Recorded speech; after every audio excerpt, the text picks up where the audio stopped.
সাহেব মুক্তি পেয়েছে।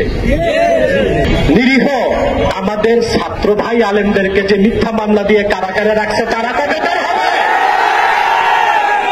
আইন উপদেষ্টা আসিফ নজরুল আপনাকে বলতে হবে ফরাজি সহ যারা কারাগারে আছে তাদের মুক্তি চায়। নির্বাচন হতে দেওয়া হবে। আমার ভাইরা, যদি আদালত উঠানো হয় ফরাজিকে নির্যাতিত কারাবন্দী আলেমও ছাত্রদের আলাদা আদালতে উঠানো হলে জজ এবং হাকিমরা শুনানি করতে চায় না, তাহলে আমরা মার্চ টু আদালত শুরু করব। আরেকটা কথা বলবো, 15 বছর যারা চুরি করছে তারা কেউ আছে জেলে, কেউ আছে আসামার ত্রিপুরার জঙ্গলে।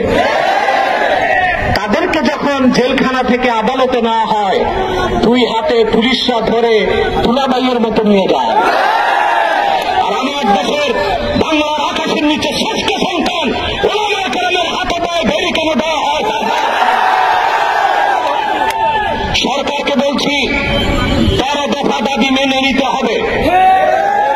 হেফাজতের 13 দফা দাবি মেনে নিতে হবে, নতুবা আরেকটা বিপ্লব হবে এবং সেটা সশস্ত্র বিপ্লব হবে বাংলাদেশে। এবার একটা কথা বলবো, যারা ইসলামী রাজনীতির ব্যানারে আন্দোলন করেন, আপনাদেরকে বাংলাদেশের মানুষ চিনছে শাপলা চত্বর থেকে।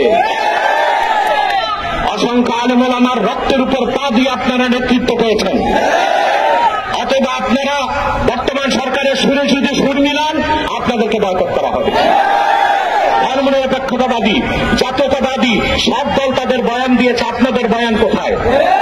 আমরা আপনাদের কাছে শুনতে চাই, অন্তত হেফাজতের 13 দফার 3টা দাবি আপনারা পূরণ করবেন, ক্ষমতায় গেলে তা ওয়াদা দিতে হবে। প্রথম হচ্ছে কুখ্যাত কাফের কাদিয়ানীদেরকে রাষ্ট্রীয়ভাবে অমুসলিম ঘোষণা করতে হবে। নাস্তিক ব্লগারদেরকে শাস্তি করতে দর্শনী আইন করতে হবে। ভারতের তাবেদারি চলবে না, যুক্তরাষ্ট্রের তাবেদারিও করা যাবে না।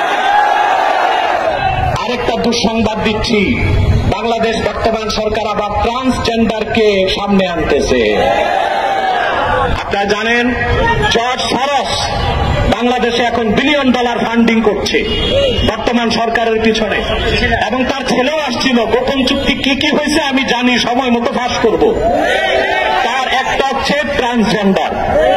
যদি ট্রান্সজেন্ডারের পক্ষে বর্তমান সরকার কাজ করে তো তাদের প্রত্যেককে আমরা দ্বিতীয়বার খতনা করাই দিব।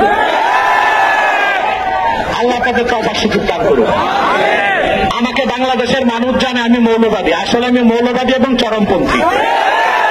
যদি রাখাল রাহা আর কুখ্যাত গালেবকে সরকার গ্রেফতার করে শাস্তির আওতায় না আনে, তাহলে আমরা কিন্তু শরীয়তের দৃষ্টিকোণ থেকে যা করার তা করে ফেলব।